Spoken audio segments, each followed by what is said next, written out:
Hey everybody, welcome back. Today we're going to do regular expressions. This is part of the JavaScript algorithms and data structure certification. We're going to use the test method. Regular expressions are used in programming languages to match parts of strings. You create patterns to help you do that matching. If you want to find the word the in the string, the dog chased the cat, you could use the following regular expression, / the.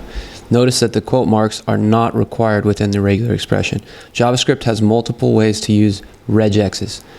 One way to test a regex is using the test method. The test method takes a regex, applies it to a string, which is placed inside a parentheses, and then returns true or false if your pattern finds something or not.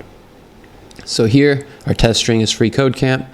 The test of the regex is code regex, meaning test regex, this guy, dot test, and then we threw the string into the test parameter, and this should return true.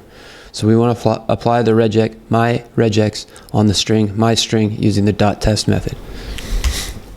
So here, what we're going to do is first start with the regex, which is my regex here, my regex dot test, and then we want to test the string, which is my string.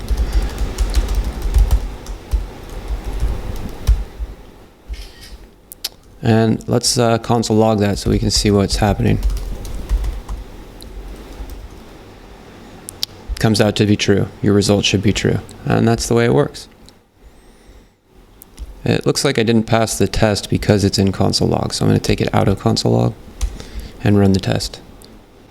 I see what's going on. They want the result to be set here. So right now the result's set to hello, and it should be set to this that we just wrote. Change this line. That's where I made a mistake. So we run the test and we see they pass. Yeah, all right, we're going to be doing a lot of regexes. They're great for parsing strings. They're very, very useful when you get into higher level programming. So hope you guys enjoyed this one, and we'll see you in the next lesson.